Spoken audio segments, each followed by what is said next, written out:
Nonproliferation is this art and science and actual implementation of efforts to track material around the world, to secure material where it exists, to set up radiation detectors around the world, and to look at, ultimately, in the end, towards eliminating material that has no value, no energy value, but in essence only has destructive value, downblending highly enriched uranium to low enriched uranium and the like. So we're constantly striving to build better and better radiation detectors. We're constantly striving to how do we knit all of these radiation detectors into place and pulling them all together so we know what's going on out there in the world. It's a huge problem, frankly, and one, if you think about it too much, might overwhelm you. But we have to start. In fact, we have started, and the President has laid out a very ambitious agenda to secure vulnerable materials in 4 years. We were previously on a very ambitious plan to get most of this work done by the year 2018, and that was hard. President Obama has said, that's too slow, we want to move this forward. So what that means is it's not just a matter of developing the basic science and understanding the basic science and applying it.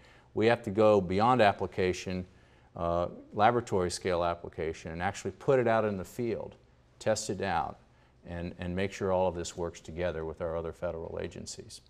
So it's a hard job, and in fact it's a job that has other applications. Understanding how materials work, being able to knit computing together and pulling it together into that new area of predictive science, which we think is going to be that pillar that will move us out into the future. It's going to be a key pillar in order to being able to do things efficiently. So there are other applications, and let me get back to what I was talking about earlier, the satellite story. So you probably said, well, why is he telling a satellite story in a computational science graduate fellowship introduction where I'm welcoming you here for a few minutes? Well, the other part of the story that didn't make the paper is the fact that our supercomputers in the Department of Energy were a key part of the success of that satellite shoot-down. It wasn't just a matter of hitting a bullet with a bullet. There was pretty high confidence that we could hit this school bus-sized satellite that was tumbling through space with a missile off the Aegis destroyer. We were pretty confident about that. But it wasn't a matter of just hitting that school bus, but we had to hit the right part of the school bus. Think of the engine block, if you will, on that school bus as this hydrazine tank, this 1,000-pound hydrazine tank.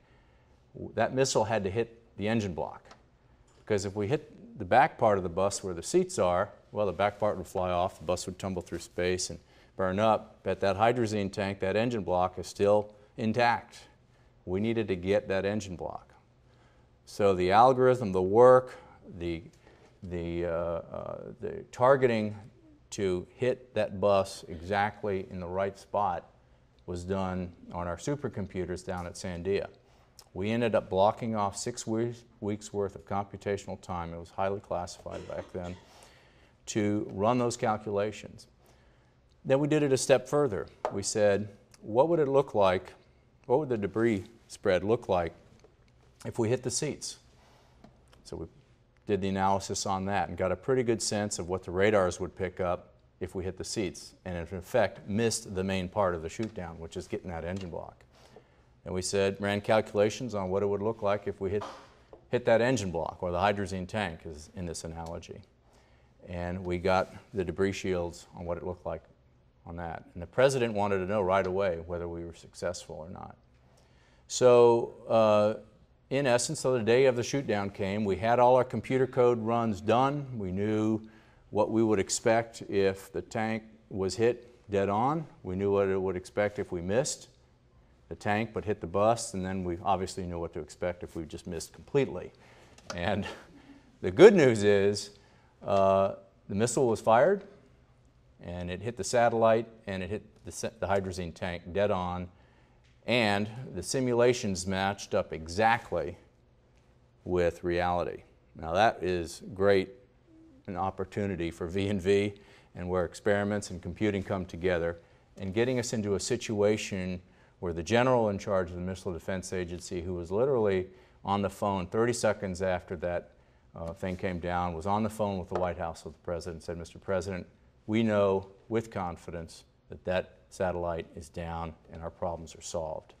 Now that is solving a national problem in a way that was not foreseen when we first embarked on this path with the Office of Science 10 years ago on building these terascale and ultimately peta and then exascale computers.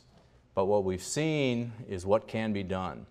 And what's tremendous about where you are is that you are on that forefront. You're going to take us beyond exascale. You're going to be able to address problems we don't even know about right now. And that's what's quite remarkable. That's what's exciting about this. I want to challenge you in your fellowship period. Ask lots of questions. I'm confident you will. You didn't get here because you were quiet. But ask lots of questions, challenge the status quo, push things hard, figure out what your passions are and make it happen. I think this week is a tremendous opportunity to get yourself started.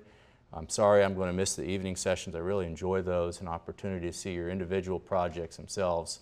But I have great faith that you will all do well, and I'm really excited about our nation when we have people like this in front of us. So thank you very much.